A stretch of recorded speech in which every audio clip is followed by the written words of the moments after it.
On peut faire mieux, le podcast où l'on parle du bien-être au travail, de l'innovation et surtout des solutions concrètes pour rendre la vie des employés et des professionnels un peu meilleure chaque jour. Donc, je suis super excitée parce qu'aujourd'hui, c'est notre premier épisode et franchement, quoi de mieux euh, de, pour commencer que de parler des TMS. Donc, c'est ce qu'on appelle les troubles musculo-squelettiques. Et donc, pour en discuter, je suis avec Mathieu Mérion, CEO de Somanity Motion. Salut Mathieu, comment ça va? Bah écoute, ça va. C'est trop cool. On prend un peu de temps pour parler de nos produits, de nos clients et de comment on fait pour rendre la vie des personnes un peu meilleure avec un peu plus de simplicité et de facilité. Donc, trop cool de pouvoir parler de ce qui compte pour nous. Parfait, très bien. Exactement. Donc, justement, aujourd'hui, on va expliquer tout simplement ce que c'est que les TMS et comment ils impactent notre vie professionnelle et personnelle. Et donc, justement, comment on peut faire mieux. Donc, on va directement aller droit au but. TMS, ça veut dire quoi? Alors, TMS, ça veut dire trouble musculo-squelettique. Ça va être en fait des douleurs qui vont englober toutes les pathologies et les problèmes liés au dos, aux muscles, Mhm. qui peuvent venir dû à du travail qui va être dur ou répétitif.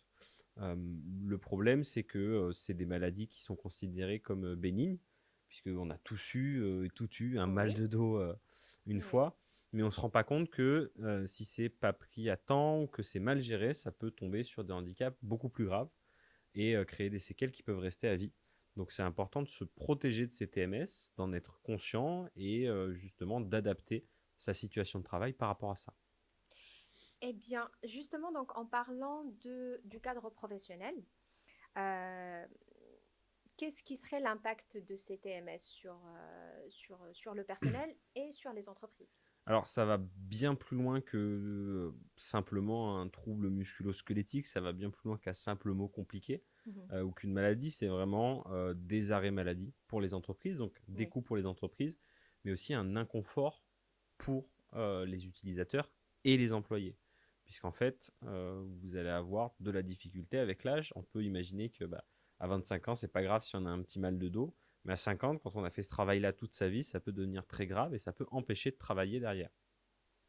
Euh, je suis tout à fait d'accord avec toi. D'ailleurs, j'ai le même problème. Donc, j'ai 39 ans, mais j'ai déjà le même, j'ai un problème au niveau du dos qui m'empêche aujourd'hui d'être plus productive au travail, mais aussi même dans ma vie personnelle.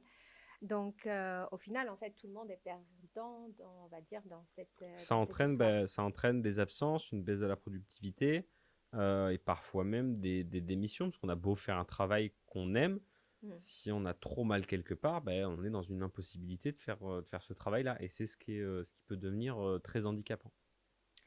Et justement, pour on va parler des employés qui nous écoutent.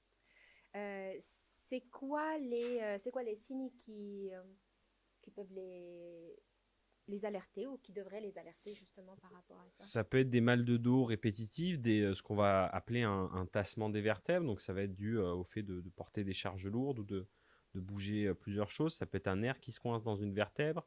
Ça peut être des tensions à la fin de la journée. Généralement, ça commence comme ça. Mhm. On finit la journée de travail et on se rend compte qu'on a des tensions dans le bas du dos. Et ça, il faut le prendre en charge. Il faut le prendre en charge rapidement.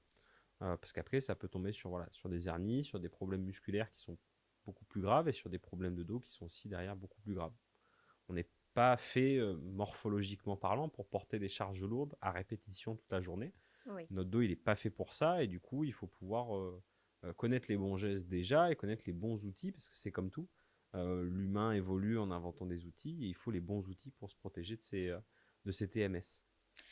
On va revenir aux outils qu'aujourd'hui, on en voit de plus en plus des,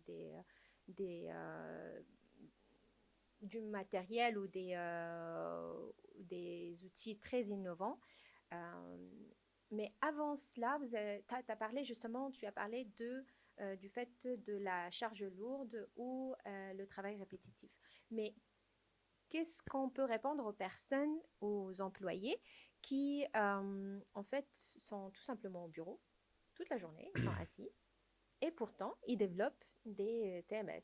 Alors ça, c'est un autre problème qui a été décrit par plein de médecins sur la sédentarisation de Mm. l'homme au sein de son travail.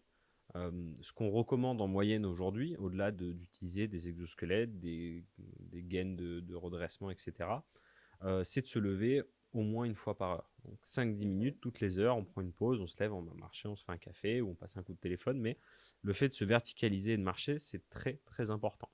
Parce que c'est le manque de sport aussi, hein, et la sédentarisation qui font qu'on va perdre et qu'on va créer de la TMS et perdre de la masse musculaire aux endroits qui importent. Donc ça, c'est la première des choses. Quand on est assis toute la journée, quand on passe plus de 8 heures assis, on a des chances, au-delà de développer des TMS, de développer d'autres maladies, des troubles cardiovasculaires, etc., qui sont liés Oui. à la sédentarité. Donc vraiment, il faut se lever de temps en temps, se tenir droit, euh, et derrière pouvoir avoir les bons gestes, la bonne hauteur de bureau pour le travail, l'écran à la bonne hauteur. C'est tous des petits réflexes qui permettent d'éviter ces troubles musculo-squelettiques aussi. Justement, j'étais en train de réfléchir que là même, on est assis, donc on est assis vraiment face à la caméra et tout. Et je me rends compte qu'on est tous les deux, si on revoit vraiment notre posture, on a quand même du mal naturellement à garder cette posture bien droite, bien... Parce qu'on a tendance à s'avachir, c'est ça. c'est le même problème qu'il y a, et on y reviendra, je pense, on fera un épisode dédié aux gestes et Oh, postures. oui. Sur les gestes et postures, au début, quand vous déménagez, tu prends un carton, tu plies bien les genoux sur le premier carton, tu le déplaces. À la fin du déménagement, à la fin de la journée, tu as mal au dos parce que tu ne tiens pas bien. Oui. Et c'est un réflexe qu'on perd souvent. Moi, ma grand-mère, elle m'engueulait tout le temps en me disant redresse-toi. Oui. Et elle avait raison parce qu'au final, on finit la journée, on est voûté complètement sur l'ordinateur. Et c'est quelque chose qui peut entraîner aussi ces TMS. Je suis d'accord. Donc, on a parlé aujourd'hui des problèmes. On a prévu d'autres épisodes où on va parler justement des solutions.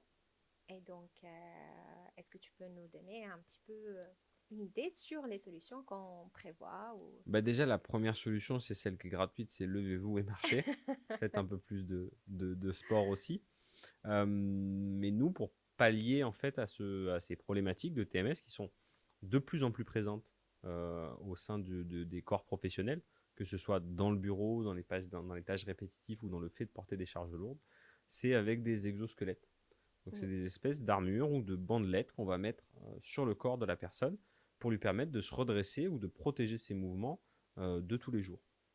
C'est comme si on va lui remettre des muscles en fait externes C'est ça? C'est à peu Exactement, près ça. c'est des espèces de muscles externes qui vont permettre de pouvoir protéger la personne de ses faux mouvements, de ces gestes justement Mm. qui va mal faire, qui vont euh, Compenser aussi tout ce que la pour personne éviter aussi le tassement va... lombaire, ce Oui. qu'on avait vu au début de l'épisode. Ok. Bah, écoute Mathieu, c'était très clair. Je suis ravie qu'on a partagé ce moment et qu'on a parlé justement pour tout d'abord dégrossir un petit peu ce que c'est que les TMS. Et donc, je suis impatiente de recevoir le prochain épisode pour parler justement des exosquelettes qui est ta spécialité, Ouais, et on va puis dire. on verra qu'il y a plein d'exosquelettes différents, il y a plein de choses à voir là-dessus, et qu'il y a vraiment un exosquelette par métier.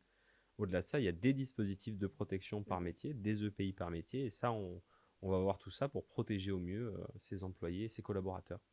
Parfait. Bah, en tout cas, voilà, merci encore. Et donc, merci à nos auditeurs d'avoir suivi cet épisode. Et donc, on se revoit la prochaine fois pour parler justement des exosquelettes et qu'est-ce qu'on peut faire mieux. Avec plaisir. Merci.